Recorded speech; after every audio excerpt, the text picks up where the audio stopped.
सीमा सुरक्षा बल देश की डिफेंस की पहली लाइन बताई जाती है और बीएसएफ ने हमेशा से नियंत्रण रेखा हो या अंतर्राष्ट्रीय बॉर्डर हो वहां पर न सिर्फ निगरानी निभाई बल्कि साथ ही साथ दुश्मन का मुंहतोड़ जवाब भी दिया। हमारे साथ श्रीनगर सेक्टर के इंस्पेक्टर जनरल अशोक यादव जी हैं। दरअसल ऑपरेशन सिंदूर अभी जारी है, लेकिन उस बीच लगातार पिछले कई हफ्तों से नियंत्रण रेखा पर घुसपैठ की कई कोशिशें जो है सेना और बीएसएफ ने विफल कर दी हैं। हमारे साथ आईजी बीएसएफ श्रीनगर हैं। सर, ये मुझे बताइए कि बार बार कहा जा रहा है बीएसएफ की तरफ से, आर्मी की तरफ से, सरकार की तरफ से ऑपरेशन सिंदूर ख़त्म नहीं हुआ है बल्कि रुका हुआ है। तो जिस अंदाज से पिछले कुछ दिनों के दौरान गतिविधि देखी गई लाइन ऑफ कंट्रोल पर, चाहे वो घुसपैठ की कोशिशें हों, यहाँ तक कि बैट ऑपरेशंस की भी बात कही गई कुछ सेक्टर्स में, मामला क्या है लाइन ऑफ कंट्रोल पर और पाकिस्तान को ऑपरेशन सिंदूर से सबक मिला है या अभी नहीं? जी, ये आप सभी को विदित है कि ऑपरेशन सिंदूर ख़त्म नहीं हुआ है और पाकिस्तान की तरफ से कभी भी कोई एक्टिविटी होगी तो उसका हम बहुत अच्छी तरीके से जवाब देने के लिए तैयार हैं और बहुत ज़्यादा कैपेबिलिटीज़ हमने बढ़ाई हैं। नए वेपन्स, नए इक्विपमेंट हमने डिप्लॉय किए हैं और पिछली बार ऑप सिंदूर में हमने उनको बहुत करारा जवाब दिया था और उनके काफ़ी फॉरवर्ड लोकेशंस और लॉन्चिंग पैड डिस्ट्रॉय किए थे।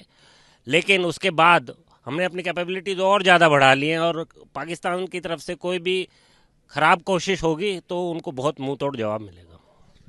यादव साहब, दरअसल अगर मुझे याद आ रहा है 2003 में जैश के खिलाफ सबसे बड़ा ऑपरेशन जो है वो बीएसएफ ने अंजाम दिया था, गाजी बाबा को मारकर। जो गाजी बाबा संसद हमले में भी आरोपी थे और उसके बाद श्रीनगर असेंबली में जो अब तक इतिहास का सबसे बड़ा धमाका हुआ था।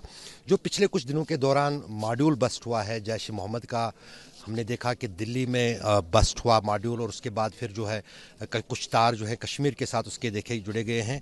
तो उन चीज़ों की गतिविधियों को देखकर बीएसएफ की क्या सतर्कता है और क्या किसी तरह की इंटेलिजेंस शेयरिंग बीएसएफ की तरफ से बाकी सुरक्षा एजेंसियों या सेना को भी की जा रही है?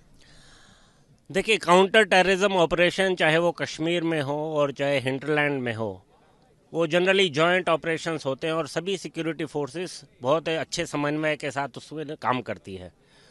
सो जो जैश का मॉड्यूल यहाँ मॉड्यूल बस्ट हुआ है तो उसमें काफ़ी सिक्योरिटी एजेंसीज का आपस में तालमेल था। बीएसएफ की तरफ से भी हमारा इंटर नेटवर्क बड़ा अच्छा काम करता है और हम लगातार डिफरेंट एजेंसीज को इंटेलिजेंस इनपुट देते रहते हैं रिलेटिंग टू टेररिस्ट का मूवमेंट या इन्फिल्ट्रेशन अटैम्प्ट या कोई drug smuggling and weapon smuggling.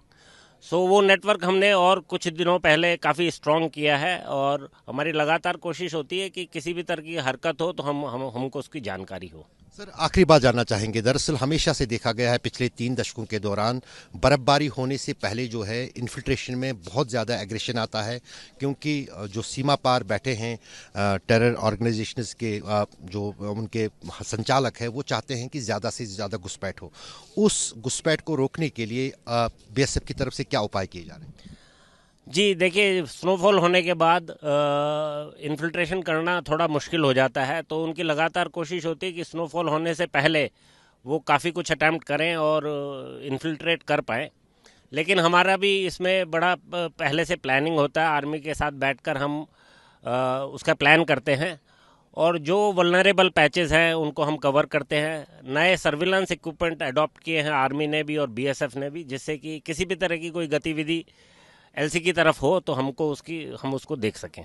शुक्रिया इंस्पेक्टर जनरल बीएसएफ, जिनका साफ कहना है कि जिस अंदाज से पिछले कुछ दिनों के दौरान लगातार जम्मू कश्मीर में नियंत्रण रेखा पर घुसपैठ की कोशिशें बढ़ रही है, क्योंकि सर्दियों से पहले पाकिस्तान की तरफ से आतंकी संगठनों की यही कोशिश है कि ज़्यादा से ज़्यादा घुसपैठ जम्मू कश्मीर में किया जाए। लेकिन उस घुसपैठ की कोशिश को विफल करने के लिए सेना के साथ साथ सीमा सुरक्षा बल भी काफ़ी चौकस हैं।